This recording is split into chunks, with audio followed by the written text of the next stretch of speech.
Coincidence and intention are two sides of the same tapestry, my lord. You may find one more agreeable to look at, but you cannot say one is true and the other is false. Welcome to AMI Audiobook Review, the weekly podcast where we chat all things audiobooks. I'm your host, Ramia Amuthan, and our technical producer for this program is Nisreen Abdelmajid. We have started with a quote from Exhalation. This is a collection of 9 short stories by Ted Chiang. And if you were paying attention last month, I was in the middle of reading this collection for the Kelly and Ramia Book Club.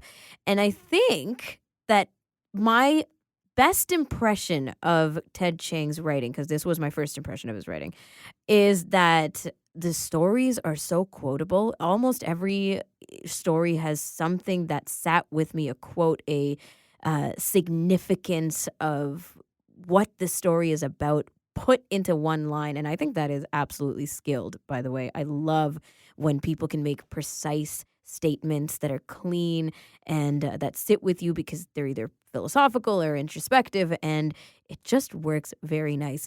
Now, Ted Chiang does a lot of wandering. You know, there are lots of difficult questions, interesting threads, technological atmospheres that you're curious about. A lot of these stories, I think, could use a second or even third read if you're interested and drawn in. But the painting of the imagery was what really got me. He does an incredible job kind of keeping you with what's going on. And no matter how philosophical things get, no matter how much he actually wanders, you do understand, or at least I understood exactly where he was going. And I appreciated the exploration of his imagination. So shout out to Ted Chiang over here, and Exhalations, if you're interested in reading it, is available on the Center for Equitable Library Access. Speaking of which, let's go visit that CELA homepage by going to celalibrary.ca. The 3 new titles up on the featured category is The Story of Us by Catherine Hernandez, and this is an LGBTQ plus fiction. Cobalt Red by Sitar Garas. This is a social issues read. And the last one up there is In a Land Without Dogs, The Cats Learn to Bark. This is by Jonathan Garfinkel, and it's a historical fiction. Nisreen, coming over to you because you have some book news you want to share. Yeah, so let's chat about ebooks and Gen Z. Those who were born between 1997 and 2015 are referred to be members of this generation. And according to good e-readers, although Gen Zers are voracious readers, they claim to avoid ebooks due to eye strain, the need for a digital detox, and their love of libraries. Gen Z is without a doubt avid readers. Some data was shown by Nielsen Book Data that print books made up to 80% of purchases for UK book consumers between the ages of 13 and 24 between November 21st and November 22nd, making them the most widely used form of reading. And the data shows that during the same time period, ebooks accounted for 14% of purchases from this age group. So I was shocked to hear this story because I can't imagine Gen Zers, the people who are 24/7 on their phones and social media and all things technology, they would prefer print books rather than ebooks. Yeah. So the idea of that just boggles my mind. Okay, yeah. I mean, you and I are not Gen Zers, so we definitely are like raising eyebrows on this. I totally agree with you. I think it's quite interesting that physical books are making a serious comeback. Like not just a bit a year, but 80% of all purchases in the UK for books were physical. Like take that in. Now, I laughed at my brother for the last couple of years. He's been ordering books on Amazon, not Kindle, like ordering physical books. And I kept being thrown off. I was like, why are you doing this? Like, you know, you could just get a Kindle, right? And he's like, no, I like having a book around. Now, granted, I don't know how many of these books he finished, but just the fact that he would turn to a physical book and want to leave the screen was really interesting to me. So we'll keep posted on how this trend goes, Niz. Thanks for bringing it. You got it. Stick around. On today's episode, we're dissecting the transformation of literature to the big screen. Speaking of screens, Karen, McKay, and Theresa Power are joining us from CELA to do that.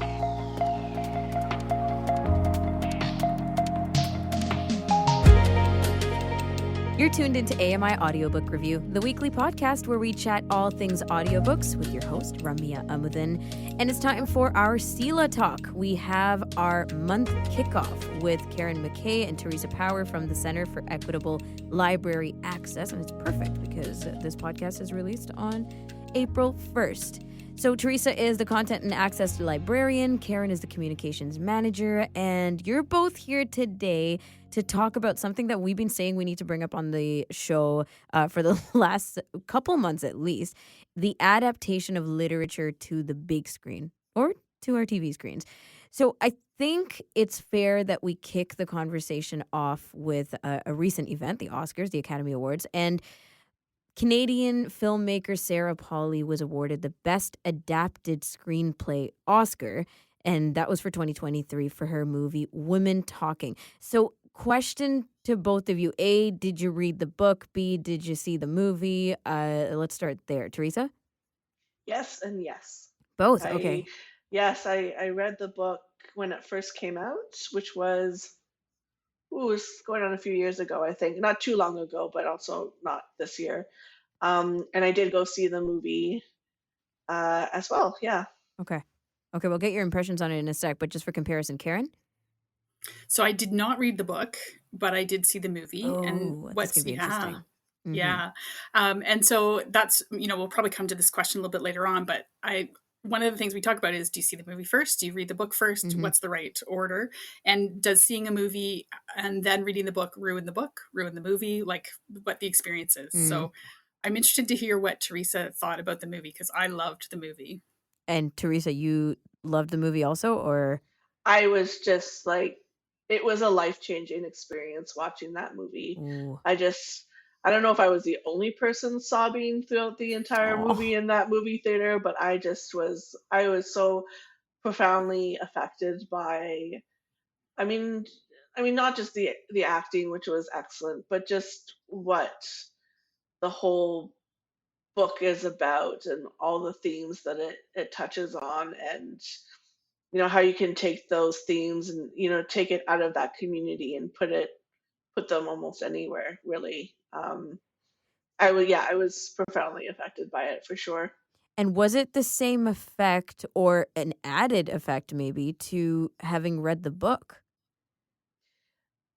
Well, the book, I absolutely love the book, and I was very affected by the book as well, but there was really something about going to the theater and seeing it on screen. And there are some subtle changes in the movie in comparison to the book as well, but it really brought something that was already quite excellent, I think, and raised it to a whole different level for me. Hmm. Now, this, I think, is a perfect moment to bring up this question of what makes who and why and what makes that decision or the opportunity of adapting a book into Mm, a movie slash TV show, like on our screens, right? And so, people complain. I think a lot of us have complained at one point or another if we do read a lot and watch TV and movies that some things are just not done well. But in this example, Theresa, you're into both of mhm. it, the book and the movie, and you Yeah, appreciate what they absolutely. did. Yeah, when I read the book, I certainly never would have thought that a Miriam Toews book would be adapted to a movie by any means. So I didn't read the book thinking that One day anything down the about line. an adaptation Yeah. onto the screen for sure. But the fact for me that it was like Sarah Polley who did it was just like chef's kiss for me. Mm. But I think it'd be really interesting to know this, and this is something that I found out a few years ago actually, is that quite a few books are optioned actually, um, by big movie companies. And for them, it's actually quite cheap to do that. So you can option a book and you throw a little bit of money at an author to option it, and you have basically the rights to produce it or not over like a certain number of Hmm. years, like maybe 3 years or 5 years. So for for a company like that, it's probably small. Like it's not, it doesn't amount to much to them, right? Hmm. And my sense is that they were just kind of doing this left and right for anything that looks like it might be interesting to adapt to a television show or to adapt to become a movie. Now, whether it actually gets to the next level of, being worked on and Yeah. scripting and directing is like a whole other thing. So that option could expire after a certain amount of time, but um, it gives companies an exclusive. So you kind of want to get out there and you want to option as many as possible. Yeah. So you get an exclusive right to possibly take that book and make it into something. Yeah, and that's really interesting information actually, because I've been starting to think in the last couple of years, is every book becoming a movie, or is every movie based on a book? It seems quite casual, but there are some new movies in this same kind of leg of the conversation, based on books that are due to be released this year. So maybe we can get into some of these examples. Karen, what's one that you want to highlight? So, All the Light We Cannot See by Anthony Doerr is one that's coming out. The release date hasn't been set yet. It's going to be a limited series. I think it's 4 parts on Netflix, and it's the projected date is later this year, like in sort of November, December. Hmm. And so this one is really interesting to me. If you know the book, there's sort of two parallel storylines, and eventually they come together partway through the book. And I when I thought first that this was going to be a movie versus a sort of a 4 part series, I was wondering how they were going to handle that, because often that's a challenge for movies to run parallel um, sort of script lines and have them intersect in the right way without too much foreshadowing and all that kind of thing. So this one is a highly popular book with our readers, and I read the book and I loved it. But I think it's one of those things that really needs to be in the right hands in order to be a successful Mm. transformation from book to screen. So we'll see. The one interesting thing about this is that they have hired a young woman who's never acted before. She's never even auditioned before, to be the main character, and she's legally blind. So they've got a real authenticity, because this book is about a young blind woman in France. They've got some authenticity that's really, I think, really refreshing to see in movies, making sure that that folks are properly represented and Hmm. that characters are properly fleshed out the way that they should be. So that's one of the ones that I think would be interesting. So I would say, if you haven't read the book, read the book before the movie for this one. Um, you know, that's just a You sound librarian stance, protective. though. You sound, yeah. I am. I am. That's a good word. I am kind of protective. There's a couple Yeah. I'm protective of. Yes. Yep. Another one that's coming out is Are You There, God? It's Me, Margaret, which I read when I was a kid, like, 40 years ago. And I don't really want to go see it. I have a little sister who I might take to go see it because she won't read the book. But I think for those types of movies, they trap you in a time and space. Like, it would, the book's not going to resonate the same way, because I'm Yeah. sure that they'll adapt it for current day. So there'll be cell phones, and there'll be, new sort of perspectives on. Part of the book is about a religion and just deciding which religion this little girl wants to investigate. Mm. And so we have new perspectives on these sorts of things now. And so I don't know that it will resonate with me, and I'm protective of that book. It's never been adapted to a movie before, and the book it was published in the 1970s. Yeah. So, it's 50-ish years old.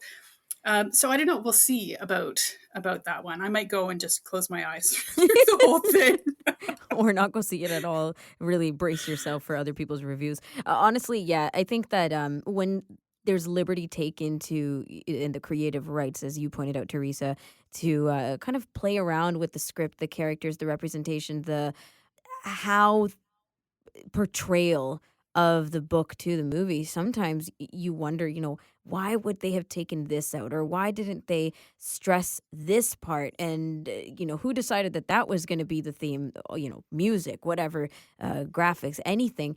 But Teresa, is there a book that you were either can think of that you were nervous about it becoming a movie, or when it became a movie or on TV, you were like, oh no, I don't know if I want to check this out. Same thing, protective of something you Yeah, loved. absolutely. I think I've talked about this before, maybe in a previous podcast, but the book where the crawdads sing, Oh which came yeah. out again like a number of years ago, and still like really sits with me today. I love a book that has a setting that is like a character, and that's that book to a T.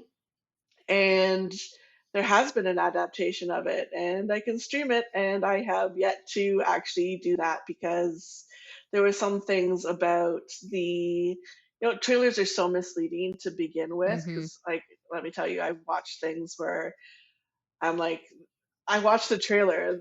This was a different movie. Like, what happened? And I could really see them in the trailer, kind of stressing some aspects of the book that I didn't really think were actually like what the book was about. So I've just, yeah, like I've really held off on it. I'm sure one day I'll give in, and I'll watch it. I've But yeah, watched it. oh, you watched it. I've Okay. watched Well, it. I won't okay. review it for you, but I will Okay. say that I was in the same place with you as the book. I loved the Uh-huh. book. It was with me for weeks and weeks and Mhm. weeks. And like, even when I was reading other books, I just couldn't get my headspace out of where the crawdads sing. It was so deep for me. And then when the movie came out, I was like, oh no. Yes.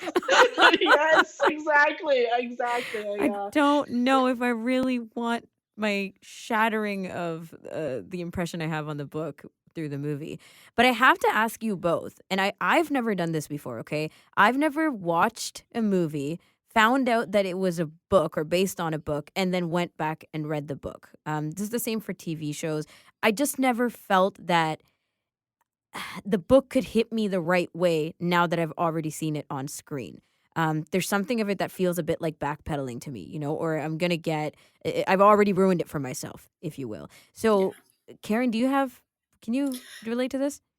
I can. So, it's often a matter of time, right? There's so much to read that why would you go back? But to be honest, I'm going to go back and read Women Talking because Mm, the movie was so incredibly powerful. And yeah, in the movie, Sarah Polley shifted the narrator from the only man that's in the movie of any substance, who is documenting the conversations of the women, and she shifts it to a young woman telling the story. And so, and I can see why she did it. I think it's very powerful. I'd like to read from the original perspective because um, I think that there's some nuanced takeaways from that in comparing with the movie and the book, I think that would be a really interesting conversation.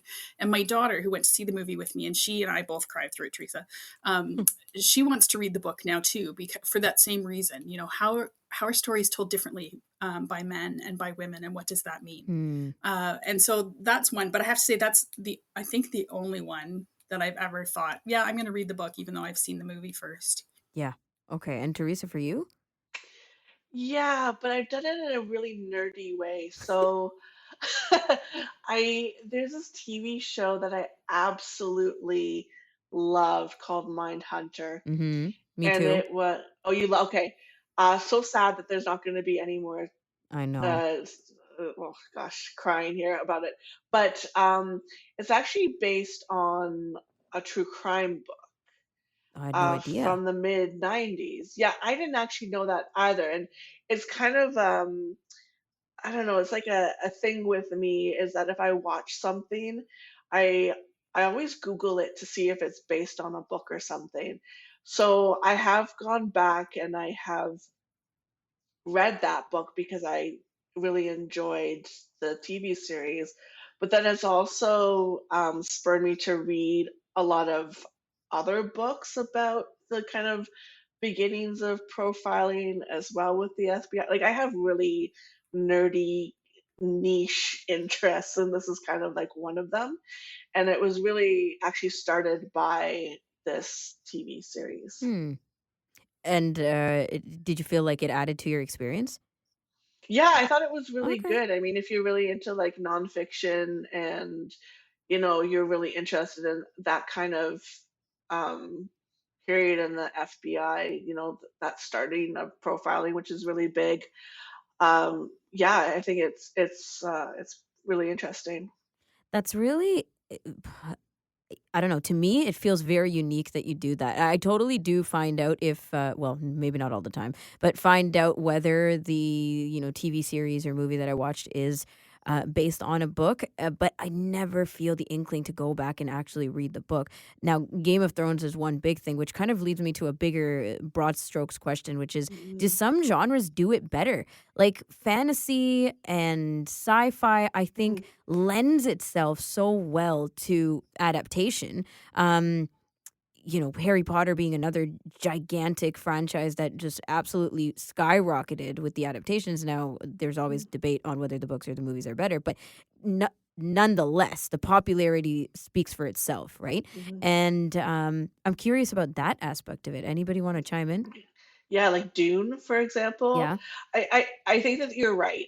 I think that there's something for me, like reading fantasy, it's not necessarily a genre that I would personally gravitate towards a lot on my own, but it is something that I Hmm. read a lot of because I read a lot of YA books for work. And so there's a lot of fantasy YA books to read. And I often find that the different characters and the world building, it can be a lot to kind of like wrap your head around. Yeah. I've never read Dune. I probably will never be inclined to ever read Dune. um, I hear that it's a pretty challenging kind of book to read, and one that's they've attempted to adapt as well. And I certainly haven't watched that movie, but it looks pretty bananas. But the most recent adaptation, like, wow, I think it really takes, I'm gonna go out on a limb and say, like, takes a genius to take a book that's sounds to be very complicated, and huge, and kind of distill it in a way that, you know, just like the average person would probably really enjoy and kind of understand, and Yeah. distill like the themes of it in a way that people can really really comprehend. And I like really love the movie. It's one of my favorite movies of recent times for sure, and I'm Hmm. really looking forward to the next ones. But the book probably not something Not that I'll today. try. Yeah. Yeah, maybe not today. Karen, did you have anything specifically on Dune? Not on Dune specifically, but I think that those sorts of books sort of lend themselves to a nice transition to the screen because the setting and the character, like just the physiology of the characters, they play such a huge role in presenting that that you can perhaps glide over some of the deeper themes and folks will still be satisfied by the movie because of the visual effects. Yep. Whereas something like women's talking, there was not a lot in terms of visual effects. The movie had to hang together solely based on relationships and themes and conversations, and so I think that that's why some of those are really well done. They do worry me a little bit. So the Power by Naomi Alderman is coming out. Like I think the first one dropped at the end of March, and then it rolls out in a 9 or 10 series on Prime. And it's a book. It's sort of that dystopian sci-fi kind of idea. That the idea behind the book, the plot is that teenage girls develop this ability to transmit electricity. So they like through touch, they can transmit electricity. And the book itself won for Naomi Alderman the Women's Prize for Fiction, and that's a really serious literary award. Like some of Right. the previous folks who've won that award are Carol Shields, Barbara Kingsolver, Anne Patchett, like some really high well known names. And so I'm a little worried with this adaptation that it's going to turn it into like a teenage kind of Mm, drama as opposed to really digging into those deep dystopian themes about power dynamics and things that the book really did well. And so that's another one where I'm like, we'll kind of wait and see what yeah. this looks like. But again, kind of protective about that. Exactly. It draws on what you said earlier, right? Where we're trying to adapt, but maybe authenticity to the original is not the priority. Maybe it's adapting to the times, adapting to what's socially known right now, what people are watching. And that kind of thing is what really ticks people when Mhm. it comes to adaptation, especially if you're a super fan of the book and well read. Thank you so much, Karen Teresa. We got to a lot today, and I feel like we could definitely do a part two. Appreciate your time, and we'll chat with you next month. All right, take care. Thank you. Karen, McKay, Theresa Power from the Center for Equitable Library Access. Check them out on our episodes that kick off the month. We're going to be back next week for an edition of Know Your Narrator with Sarah Hillis. I'm your host, Ramya Amuddin, with technical producer Nasreen Abdel Majid. And until the next episode, happy audiobook listening.